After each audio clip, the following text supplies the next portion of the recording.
नमस्कार। एक बार फिर TDM सफलता चैनल में आप सभी का स्वागत है। आज हम कक्षा 9th गणित ब्रिज कोर्स 2024-25 विद्यार्थी कार्य पुस्तिका के माध्यम से आज हम नेक्स्ट चैप्टर का हल करना प्रारंभ करेंगे। तो हमारा चैप्टर रहेगा ज्यामितीय ठोसों का परिचय। तो ज्यामितीय ठोसों का परिचय इस अभ्यास कार्य को आज हम करेंगे। तो कार्यपत्रक 1 में कहा गया है कि घन एवं घनाभ की उनकी विमाओं के आधार पर पहचान करें। यानी कि अगर हमें लंबाई, चौड़ाई और ऊंचाई दी जाएगी तो हमें घन और घनाभ की पहचान करना है। तो सबसे पहले हमें जान लें कि घन और घनाभ होता क्या है। देखो, घन जो होता है वह वर्ग के आकार का होता है और जो घनाभ होता है यह आयत के आकार का होता है।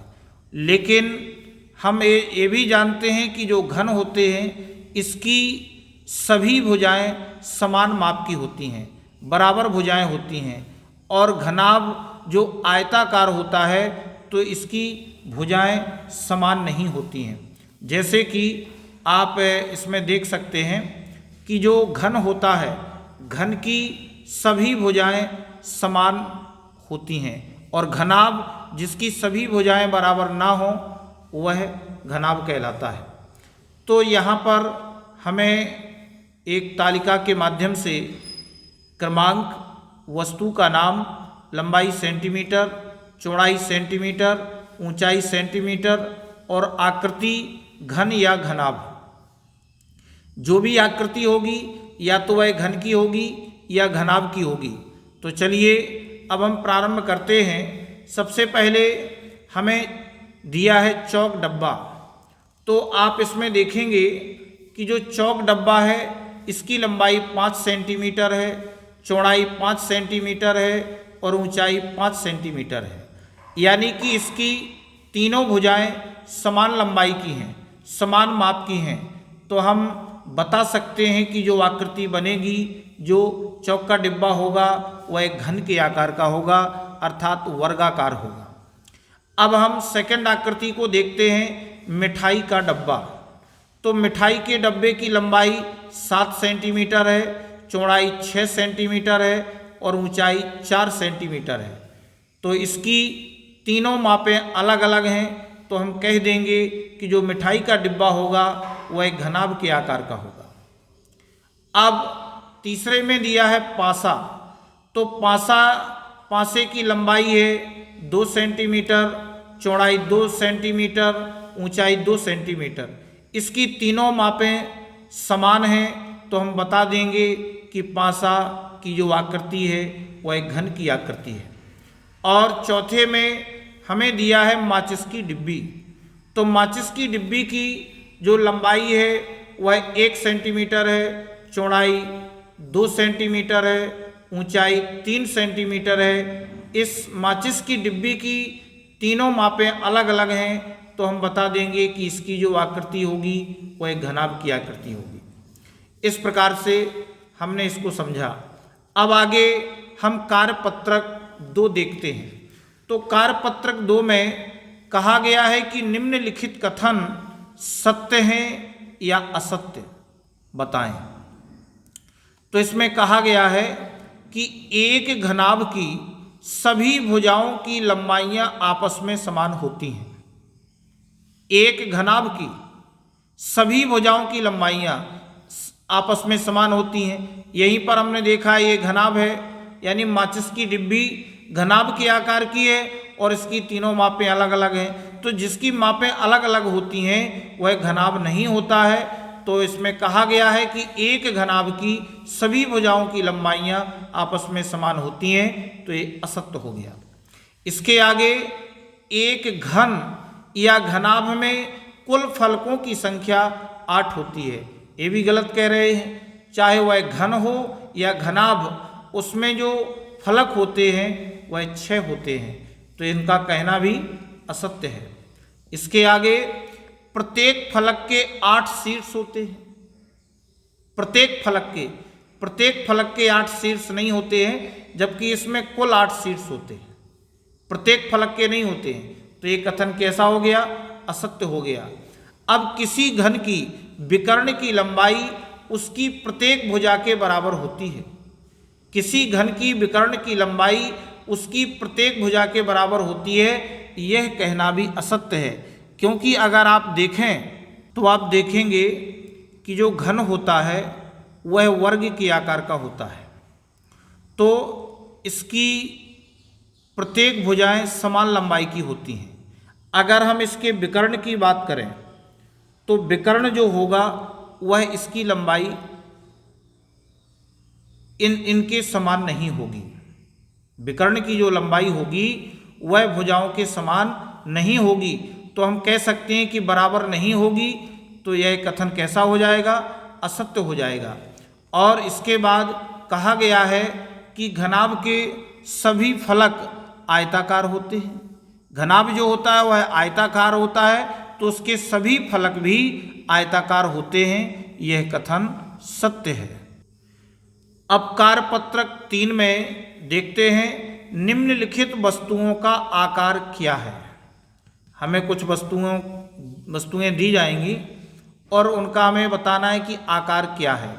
तो सबसे पहले आपका ज्यामिति बॉक्स, जो ज्यामिति बॉक्स होता है जिसमें हमारे सभी उपकरण रखे होते हैं, तो जो ज्यामिति, जिसको हम ड्राइंग बॉक्स भी कहते हैं, तो जो ज्यामिति बॉक्स है वह घनाभ के आकार का होता है, क्योंकि उसकी सभी मापें अलग अलग आकार की होती हैं।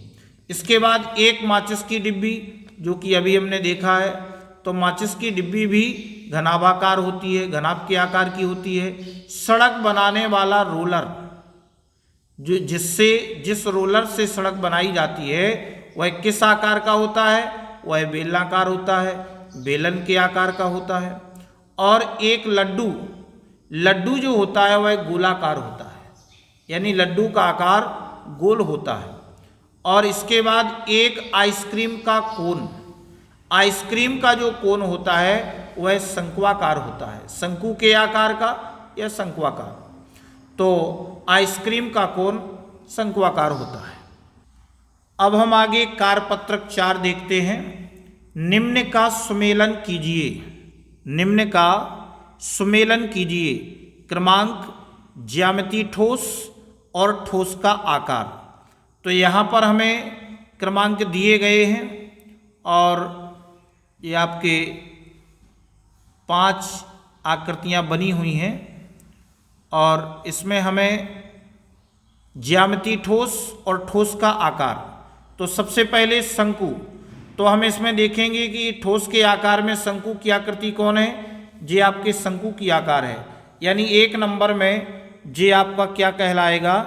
ये आपका शंकु कहलाएगा। इसके बाद सेकंड नंबर में है बेलन। तो बेलन जो होता है, जो सड़क बनाने वाला होता है, अभी देखा है, तो ये आपका बेलन कहलाएगा। ये आपका दूसरा नंबर बेलन। इसके बाद तीसरा है घनाभ। घनाभ जो होता है वह आयताकार होता है, आयत के आकार का होता है। तो यहाँ हम देख रहे हैं कि ये जो आकृति है ये आपके घनाभ के आकार की है। इसके बाद गोला, गोला जो होता है वह गोल होता है। तो चौथे नंबर की जो आकृति लिखा है वह होगा गोला। और इसके बाद 5वें नंबर में आता है घन। तो घन जो वर्गाकार होता है, इसकी सभी भुजाएं समान माप की होती हैं, तो हम बता देंगे कि यह घन है। अब अंत में हम इस चैप्टर का अधिगम परीक्षण करेंगे, ज्यामिति ठोसों का परिचय। अभी तक हमने जो सीखा है, पढ़ा है, उसका अब हम परीक्षण करते हैं। तो घन एक ऐसी ठोस आकृति है जिसमें सभी किनारे बराबर लंबाई के होते हैं। घन में सभी भुजाएं बराबर होती हैं। तो अब इसमें कहा गया है कि इसके 6 फलक होते हैं। सही है, घन की जो आकृति होती है इसमें 6 फलक होते हैं और इसके 12 किनारे होते हैं। हर किनारे पर 3 रेखाएं गुजरती हैं, तो आकृति वर्ग के आकार की होती है, तो 4 × 3 = 12 है। इसके 12 किनारे होते हैं और इसके 8 शीर्ष होते हैं। क्योंकि हम 2 वर्ग रख कर के जो घन की आकृति बनाते हैं, तो 4 एक वर्ग में और 4 एक वर्ग में शीर्ष और मिलाकर के 8 शीर्ष होते हैं। इसके बाद इसके सभी फलक बराबर होते हैं। क्योंकि भुजाएं बराबर होती हैं, तो इसके जितने भी जो 6 फलक होते हैं वो सभी कैसे होते हैं? बराबर होते हैं। अब आगे हम देखते हैं कि अपने दैनिक जीवन में उपयोग होने वाली चीज़ों के 2 उदाहरण दें। दैनिक जीवन में जो चीज़ें उपयोग में आती हैं, तो सबसे पहले कहा गया है शंकु। तो शंकु जो होता है, जैसे आइसक्रीम का कोन, ये हमारे दैनिक जीवन के उपयोग में आती है। तो आइसक्रीम का जो कोन होती है वह शंकु के आकार की होती है, और उसी प्रकार से मेहंदी का कोन, ये भी शंकु के आकार का होता है। आगे कहा गया है गोला। तो गोला का उदाहरण है गेंद। गेंद गोले की तरह होती है और लड्डू भी गोले की तरह गोल होते हैं। इसके बाद घन। घन जो होता है वह वर्ग के आकार का होता है, जिसको अभी हमने ऊपर देखा है पासा। तो पासा घन के आकार का होता है। और चौक का डिब्बा, अगर इसकी सभी भुजाएं समान माप की हैं तो यह भी घन के अंतर्गत आएगा। इसके बाद बेलन। तो बेलन जो रोलर होता है उसे हम बेलन कहते हैं, और पाइप भी होता है, यह भी बेलन के आकार का होता है। अब इसके बाद अगला प्रश्न दिया है, नीचे दिए गए ठोस ज्यामितीय आकृति का चित्रण करें। नीचे दिए गए ठोस ज्यामितीय आकृति का चित्रण करें। तो यहाँ पर हमें दिया गया है घन और बेलन। तो आप देखेंगे कि ये जो घन हमें दिया गया है, घन इस तरह से हमने एक वर्ग बनाया, फिर दूसरे वर्ग को इसी में सेट कर दिया, और इसकी जो माप है वह 3 सेंटीमीटर है। तो पहली जो आकृति है ये घन की आकृति है जो हमें बनानी है, चित्रण करना है। और जो बेलन है, तो बेलन जो आपकी दूसरी आकृति में पूछा गया है, और इसके दोनों सिरे वृत्ताकार होते हैं बेलन के, तो ये आपके बेलन का चित्रण हुआ। इस तरह से इस वीडियो में बस इतना ही। नेक्स्ट वीडियो में हम इसके अगले चैप्टर का अभ्यास करेंगे। अगर आपको ये वीडियो अच्छा लगा हो तो इस वीडियो के लिए कमेंट और शेयर अवश्य करें। धन्यवाद।